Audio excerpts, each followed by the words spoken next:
Welcome to Leadership, Love and Laughter, where we dive into the unspoken truths in life and business. I'm Natalie Potts. And I'm Victoria Dio. Let's go!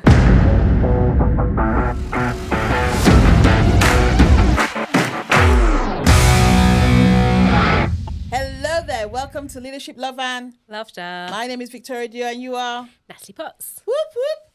What are we talking about today in Potts? We're talking around work-life balance and being a myth. Yes. Is it a myth or is it a mirage? Mirage. Or even worse. What do you think about it? So it's an interesting one. I explore it even today with my mentor because I was talking about, I've been in business for third year now. And I said, there sometimes is a gap of, I feel like, I really want more of a travel freedom. That was definitely one of the reasons for leaving the corporate world. And the time for money is always a big challenge I'm having to make sure I'm really aware of, because I can very much go in a mode of work all the hours, money. It's just like 19 years of that in the corporate world. It's going to be instilled in me still. So I'm very aware of working through that, which I did last year with my mindset coach. And again, it's just sharing here the time stuff takes to actually change yourself and do the work. But it still comes up. And I was saying today around this, I don't want to have an integrity gap in that, like September, I'm away a lot of it. Part of it with work, I'm in Canada. Part of it, I'm in Rome with my partner. Then I'm out and about at events and things. So I'm actually doing the groundwork I need to do in my business. I'm like, when am I going to get it all done? So, but I want that. That's the life I want more. So I'm creating that. But it's that also then what I'm doing is I'm working all the hours around it. So this month is really much about putting the hours in to allow me to make sure everything's more automated and systemized for next month. So I said today, I was like, I'm very much stuck in a world of, I don't want to look like I'm creating this lifestyle of freedom and selling that, which I want to even more. But the reality is it's hard work at times. We've got to put the work in. Now, let's be honest. What I see with that for me is, I've never been somebody that's I've never wanted to be good at work-life balance ever. I never will be. I think I've kind of accepted that a bit now. But I do believe you need to put the work in at times. I do believe there's a sense of maybe seasons. I do think you have to be obsessed with your business at the start and put the hours in. And I do think if you want to be different and, like there are certain sacrifices that have to be made. And, it might be working weekends late and stuff like that. So, it's a really interesting one. I guess sometimes there's a challenge in there around beliefs and just like I said, because it was a belief I had in the corporate world and also like came from years ago. My parents, like, you work hard at school, you get good grades, you get a job, you get good money. And that became true. So that was a belief that I had evidence for. I don't believe that to be true running a business, and I've seen that. I just need to remind myself of that. Yeah, see, I don't believe in work-life balance. I don't believe it exists. I've never met anybody who's got it. I think you decide whether you're going to work for somebody or work for yourself, and you aim for what it is that you want out of it. So for me, just being able to do what I wanted when I wanted was huge for me. And in the corporate world, I completely achieved that. So it's really funny when I watch people in business who are aiming for that. I'm like, I've already had that, which is quite interesting because I've had the ability where I've been able to go away for like 5 weeks at a time and still hold a corporate contract and still work and still get paid and still hold meetings. My brother said this to me the other day. He went, before remote working was a thing, you'd already been doing remote working because it was so relevant to me. Like, it was so important. It was almost like non-negotiable. Even when I was at university, I knew when I was leaving that I had to, funnily enough, manifest a job that would give me that freedom, even though I didn't know what manifestation meant. And I didn't even know it existed, but it landed on my lap several times because as a contractor, you go from one job to the next. And I never had to ask for leave. It was literally, I'm traveling between this days and this date. I'll be on my phone, I'll be on my computer. And not once did anybody go, well, we don't think that's, relevant to company policy and stuff. It's like, all right then. So I've always had that freedom. So when people talk about work-life balance now, I have to almost take a step back and ask myself, well, what does that mean? And what I have found is that it's saying no to a lot of things. Like literally, my social life is very minimal, and a lot of people in business will go, "That's not true. We see you everywhere." I only go to things that I know I that will feed me, and I can feed that. Does that make sense? So, Yeah. and it's a shame in friendships as well. I'm like, if I'm not giving and you're not giving, then I don't see the point and stuff. It's the same with events. It's like I've turned down a lot of events even this year. Yesterday, somebody was asking me about an event, and I was like, I'm not going. I think I turned down 2 events yesterday, and people were really surprised. I was like, I have to start. To me, life work balance is what feeds me, what fills my cup. And if it means that I have to work more to achieve what I'm looking to achieve, which is very different to what a lot of people are looking for, because to me, it's not just the money. It's like I've earned the money. So what else is it that I'm looking for and stuff? It's something completely different. And I think that just turns the narrative on its head a bit more than just the travel, being able to see your kids when you want to, being able to go out for coffee when you want to. For me, I've already had that. So I'm having to have a connection and say, well, what does that mean for me? And I feel like it's almost like a self-discovery again of what balance looks like. And I have a feeling that it's going to come back and I'm going to go, I didn't realize that was balance. Does that make sense? Well, yeah and no. Like, where's that come from? Just sitting down and having a conversation with yourself. One of the things that I tell my clients all the time is make sure that you have those moments where you sit down and really think about where you're going, where you want to be, where you are right now. And it's something that I'm always thinking about, where I want to be, where I'm going, where I've been, how where I've been can feed me in. And I think it also comes from when you're in your 50s, you think very differently than when you're in your 30s. When I was in my 30s, I was very happy-go-lucky, determined that money was the thing. I was going to bring money in, and I got it. This time round and stuff, it's almost like a rebirth. And when you think your body doesn't work the way it should work, there are what's the word? I feel, for me anyway, that there are there's bits in my life that I'm navigating at the moment, emotionally, physically, and so much more. And you start to not take a lot of things for granted, as well as you start increasing your boundaries, the boundaries around you. And one of those is, well, if I want balance, if I want a level of balance, what does that look like? And I'm proud to say I've already achieved the balance that most people are looking for. So then it has to be something else. More than likely, it has to be something else. And if it comes back to what it used to be, then so be it. But I don't think it is, because I've enjoyed that. I've done that. I've proven that it can be done. So the next thing is exciting, because I don't know what it looks like, and that's fine.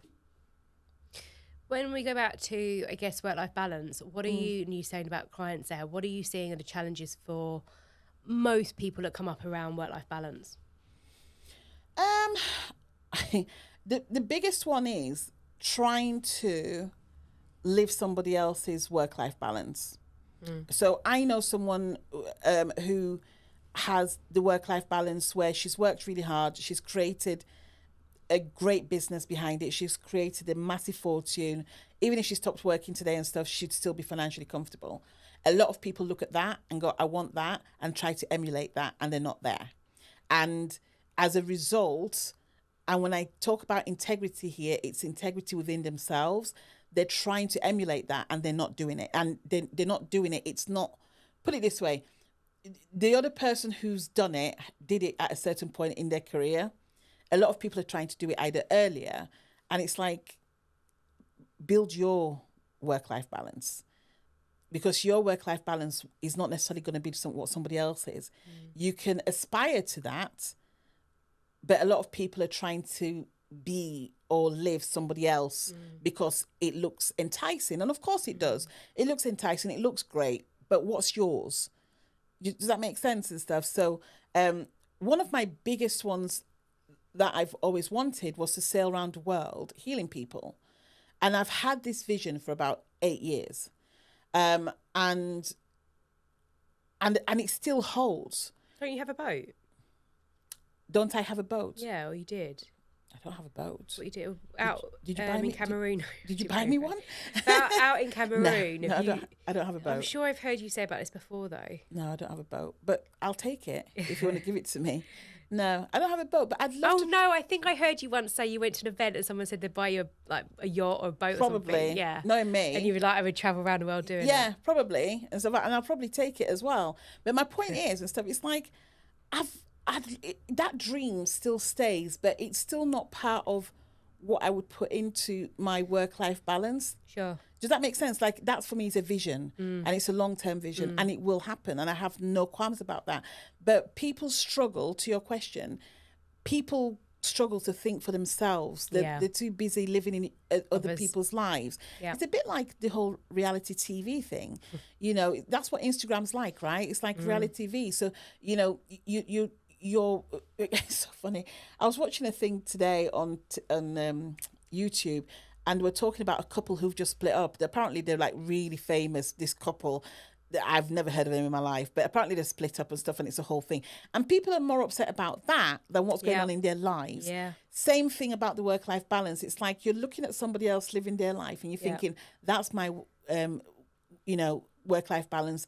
But if we just come back to reality and look at you and look at your vision, I know you talk about visioning in strategy as well, and I talk about vision in strategy and also the intuitive side of things.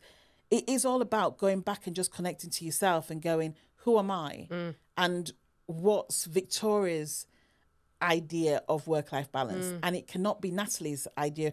Now, it may be that they're the same words, but they'll be completely different in how we want them to happen or how we want to attract them into our lives, and also what we're going to do when we're in that space of work-life balance. So to me, I don't, first and foremost, I don't believe that it exists, because everybody personally, I don't believe you can have everything. Something's got to slip. And anybody who tells you that they've got it all, they're lying. Or you don't know them very well. But you can have your idea of work-life balance that makes you happy, makes you thrive, makes your family thrive, so that you're not sacrificing your professional life for your personal life and vice versa. It's interesting. It brings up a few thoughts. I was reading Will Smith's book recently, and in it he has a part where he talks about his relationship with his wife Jada, and when they were at therapists, and they were asked. It's interesting. It stayed with me because I was going to note this exercise down because I always like doing geeky stuff with Tom, but I thought it's just stayed with me clearly. But they were asked to write their priorities on a page and then rank them, and Will's priorities was Will, Jada, the kids, something else. Jada's was the kids, Will, Jada, something else. And she flipped a lid at him. Like, it was a whole big thing because he hadn't put her first. Yeah. And then he was obviously like, well, you know, the analogy of the oxygen mask and everything like that. But he said, but he then went on to talk around purpose, and again, like almost like this, you know, part of the dream that we're always in for, like living a life and the vision that we want. And we're so hooked on that and the hope and everything that comes in that long term. Yeah. That drives us. That's the stuff that fuels us every day when we're, especially entrepreneurs, right? Running our own businesses. But it's also the part of like, the irony is he says like, I'm doing this for the family, but the priorities are coming. And it was a piece of what I just sat with it and I was like, so right. And for me, like my business, I've said like before about one of my values is I say put family first, but that doesn't mean family comes first. That means sometimes at 9 o'clock I'm showing up on a mastermind call. At the weekends I work, or sometimes I can't go to things because work is a priority to bring in the life that I'm working towards as well, or I want for a better future for me, family and loved ones, etc. So it's an interesting one. I think like you alluded to that, like it starts with you understanding what that 100%. Looks like for you first. 100%. And you're going to lead nowhere, actually. It's just desperation if you just follow suit of someone else's path or what they want. And you like, it's like going back to loads of people don't know what they want. You want different things, therefore your life's different. So I remember leaving the corporate world and then having, as I said, time for money was an issue thing. I worked with my mindset coach and I said, you know, I just feel I haven't got time to go to the gym or go for a walk and stuff like that. I've got so much to do. And she said, like, why do you see having a lifestyle and freedom of attached to the future, as in that means, you know, when you have that life, you'll be going to the gym, you'll be doing what you want. You can do that now. She goes, you've got that right now, you can do it. She goes, so you've got, what do you want for you? And what does that look like? Because you've probably got it right now. Yeah. So I heard it first with Tony Robbins, and I'm sure I've heard it since. But Tony alludes to the whole being on a flight and putting on your mask first. And funnily enough, as I was coming in, there was a quiz on TikTok that I wanted to do. And I was like, oh, I'll do it. And one of the first questions he asked was, who's your priority? You, your family, friends, and everything. Exactly what we're talking about now. And I put me. And it was really funny because even as I put it, I was like, oh, I felt that, oh, you know, and I was like, but it is me, because without me, I can't look after my mum financially. Without me, you know, like my mum's about to go into hospital and stuff, like without me, that doesn't get paid for. Without me, the trips I want to take later on this year and next year don't happen. Without me, my clients don't get the best service possible. Without me, it all starts with me. And we are conditioned to not think that we're enough, and we're conditioned to not think that we can be the prime point of everything else that we do. And as a result, people feel guilty putting themselves first and asking for a life that suits them. You see, I'm very much sort of like, whilst I get the whole work-life balance thing, I just enjoy living. I really do. I enjoy living, and I love the uncertainties sometimes of life. They don't bug me at all. Like, it's really funny. Yesterday I went to hospital, and I went for a routine checkup based on some results. And as soon as I got to the hospital, I was like, damn it. I knew straight away it was going to be a long wait, and I didn't have my my Apple charger with me. Now, if you've got an Apple phone, you know how important these things are and stuff. It's like, most people are like, no, we're Android and stuff. You're like, oh, I need an Apple finder. And I had to sort of like form a relationship with one of the nurses.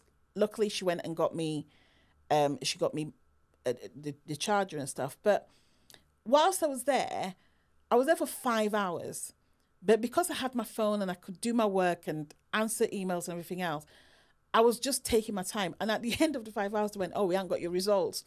Now, a normal person would like flip. And I was just like, but you've had an experience of forming relationships in a place and got something that nobody else would have got. You know, you got your phone charged, you did your work, I read a book that I wouldn't have, I was reading it anyway, but there was bits of the book that I was like, I really needed to know that now. It was just a whole experience. And sometimes I think we focus too much on the goals, the work-life balance, and we miss the living, and you miss the experience, and we miss the highs and the lows. And for me, I believe that when you're only constant when you're dead, everything else involves levels of change, and which means that you're going to go up and go down and have highs and lows and plateaus and everything else. And I want to live. I don't want to be based on just looking at a goal. Whilst I think that goals are great, that's not what I base my life on. I base my life on living, and then whether I want a work-life balance or what that looks like comes after. Went on a rant there. It's interesting. It's a conversation I've had with my friend who you know as well, Nick Feeney. Yeah. And he talks a lot and works a lot with clients on work-life balance and everything as well. And he often, again, we have conversations on just being present and living. And he says that he's very much trying to now just, when if he's on a tube, just be on a tube, not be on my phone. And it's a piece of work that I've been doing with a mentoring group I'm in actually. And the guy who runs it says about just giving time to think, like putting that white space in your diary every day to think. It's really challenging. I've been doing it the last 5 days, and sometimes not a lot comes, but it's interesting just giving that time as well to it. So very much there about, I concur with like the being present stuff, but what I like what Nick shares sometimes is like people look at stuff like it's this or that it has to be that way, and it doesn't need to. It's like a seesaw. Like it can be a mix. It doesn't have to be that way. And again, I think it goes back to again like you said again. It's look at what you want. Like where are you with this? And if you want change, well, what does that look like?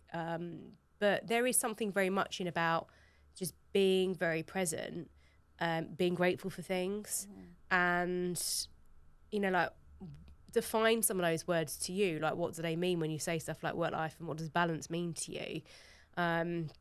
Because they'll mean different things to different people. But it's, I think there's also just sometimes, I know you talk a lot about like just sometimes just own it as well. And it's a part of like, I've always loved work. I like working hard. I like the feeling it gives me. I have often been at some social events and sat there and thought, I'd rather be with my laptop. And then I think, well, that's really sad. But it's not. Like, who gets to say if it's sad or not? Exactly. I love that feeling. Yeah. I like what it brings me. I'm in a good place with that. So that's what's important to me, and that's what I value. So I think you've got to look at what it means to you. I think the risk is more, though, when you're led into a place where emotionally it's very draining for you and it's not serving you. That's the difference. And I think like I'm sharing there that like it serves me. Like I like sometimes like I worked till 1 a.m. yesterday because I was just suddenly in this zone of like, I've got ideas coming. Yeah, completely. I love that feeling. And there's other days where I'm like, it's not going to happen. I think sometimes I've learned this as well, and I saw it on something today. Somebody's like, you just need to listen to your body. That knowing fitness, there's plenty of times I wake up in the morning and I don't want to go for a run, I want to go to the gym, and I've got there and I'm fine. So suck it up. So I think there is a part that we can't always listen to our bodies. We have to then as well rationally ask ourselves where we're at with something and just be quite challenging of ourselves with, being honest. Yeah, I mean, I've always said that I've never gone to the gym and I've never gone to church and regretted going to those two places. No matter how much I drag myself, like those are the two places that I go, and I'm like, I'm fine. I'm glad I went. It was amazing and stuff like that. So I get that. I think also you mentioned sort of like Nick's take on things. Nick's recently turned 50. Yeah. So there's that whole thing of, and then he hurt his back. Yeah. And so, and the thing is, it's not a mistake. There's no coincidence here where you sit down and you come and think from a whole different dimension. Talking about thinking time, Keith Cunningham, who works with Tony quite a lot actually, and I think he's amazing. He actually has, in his calendar, he has thinking time and he swears by it. And he taught us how to do it back in 2019. And it's a phenomenal exercise. And his mentor did it as well. And it was very much sort of like the thinking time that you have. Like he literally will not bring anybody into his calendar if he's got thinking time in. And it's a great space to be because just thinking allows you to look at things from a completely different dimension. Not many people do it because being in silence is uncomfortable for them. Yeah, I love it and stuff. I absolutely adore it and stuff. It's like I have it at 8:00 in the morning, and whether or not I adhere to it or not, I know it's there for me to sort of like tap into. And sometimes I may change the time when I do it, but there's always that time when I go, "What are we doing, Victoria? What are we thinking about?" And like you say, some days something can come up, some days nothing can come up, and that's okay. And there are days when I'll get like a month's worth of stuff that will just pour out, and other days there's not. But I always do I also do my thinking time before I go to sleep as well, and that's the energetic thing that I work with clients, where before I go to bed and stuff, I go through a process, and then I think while I'm sleeping, and that really, really helps because there are things that sometimes I try and work out during the day and nothing comes through and I'm like, I need to figure this out. But it's whatever the time is, whatever your approach is, having that thinking time is really useful. What was one of the most I guess insightful learnings from that experience of him around like thinking time? Like you said, there's so much to it, etc. I think it's just it varies really. I have a lot of questions that I always like to ask, and what I've learned is that knowing me, there's few people that can answer my questions. So I either tap into those people or I tap into myself. And if we're really honest with ourselves, we can normally answer most of our questions. It's one of the reasons why I have a daily question to ask me anytime now in my group, where I just go in and at 10 o'clock every day, I'll go in and say, ask me anything. And what's so interesting is how difficult people find it to ask questions. And you can watch the pattern. It normally takes between 5 and 10 minutes for people to start asking questions. Or the last, like at 10:25, you'll get questions. Yeah. But normally it's people either thinking, they're going to think I'm stupid. And if you're thinking that it's a stupid question to ask somebody else, then you're thinking it's a stupid question to ask yourself. You don't want to take somebody's time, which means that you don't think you can give yourself that time to sit down and answer the question. Or people, or people, like literally a lot, especially women, they apologize a lot about the questions. Like they go, oh, I'm really sorry if this is a stupid question, blah, blah. And then they ask the question. And the more we've been doing it, people are becoming more and more bolder. But the beautiful thing is the questions are so complex, and I love them, because one of the things that I've been gifted with, apart from my intuition, is problem solving. Like people come to me for like some of the most complex problems to solve, and I can solve them. And I'm like, this is my community service to you. Let's just answer these questions and get you moving. But it's also getting people to start thinking as well. And the people that come every day, they've started asking even more complex questions. And then they're answering some of the questions themselves, which I absolutely love, because you're never going to get stuck then. You're never going to give your power completely to somebody else. I know people who they'll do something and they go, well, I need to ask this person or this person. And if that person goes, oh, I'm not sure, they may just not do anything about it and stuff. And it's like, who cares? You've put your hard work into this. Just do it. Do it and let the person who it's meant for turn around to you and say it's not good enough, rather than somebody who, you've put on a pedestal, so to speak, and who's saying to you, oh, it's not good enough. It's like sometimes you have to make those mistakes. Sometimes you have to live your life. Yeah, sometimes you have to live your life, because I don't believe in living your life perfectly so you don't make mistakes. If you don't make mistakes, you don't learn. So making mistakes is a great experiment, because from that you can then come out and learn, and also teach other people not to make the mistakes that you did. Yeah, it is important. I think we're protected so much, and I think we want to do the right thing all the time and not get it wrong. And you've got to go on your own journey with it and see how it leads. But also, I remember one thing in that, like, we're all at different stages of our life, as you were saying, with ages and things. What am I, 37? I don't have kids. And we went to a family barbecue this weekend, and I was with the little baby, which was lovely. But then everybody's like, oh, who's next? All that stuff. And it's just not my agenda right now. It's just not, because it's not, again, it's like what other people want. It's like, it's not what I want at the moment. It's not on my agenda to have that. There's other things, like, it's like, we love traveling. We're going away in, a few weeks and stuff like that. We love our time together, first of all. So it's important that, you've got your priorities in place. And sometimes I'll say to people, like, well, you haven't got kids.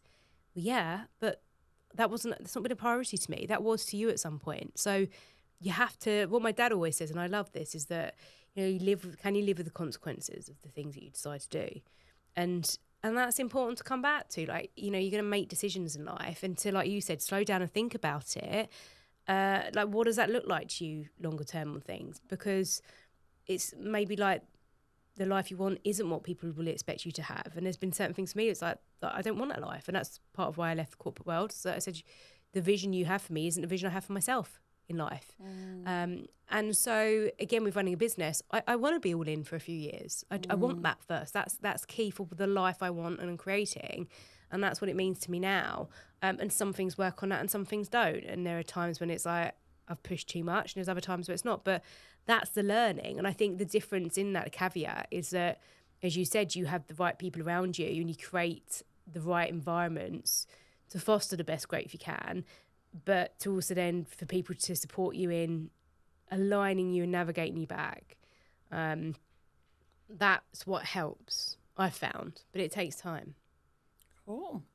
So we've gone round the circles here with the whole sort of like, work-life balance. And I think we've given everybody enough to think about. Final thoughts? I always say, like, success on your terms, but just slow down. I think the key one for this is around work-life balance is just think about, like, what it is you want. It doesn't mean that you've got to be waking up every morning, jumping out of bed, having a cold shower, putting a coffee on, getting your run in. That doesn't appeal. It's never appealed to me.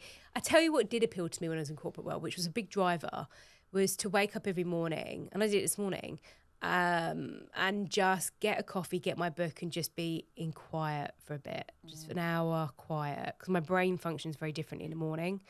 And then I've just incorporated doing that thinking time more. Just giving that space and time, that's been like, again, like you say, like, I could do that for the rest of my life. Yeah. I love it. And then when the times are when I am working long hours or hard and things like that, and like, that's what makes it worth it. That's what drives me, is for those moments as well. Yeah. So be your own person, basically. Be your own person. Do whatever works for you. And also, just know you're going to be okay. Whatever you decide to do, you're going to be fine. You're going to be fine. Until next time, we'll speak to you soon. Take care. Thank you for listening. If you know someone who needs to hear this, please share it with them, and we would love you to subscribe. Remember, the insights shared only have value when you take action.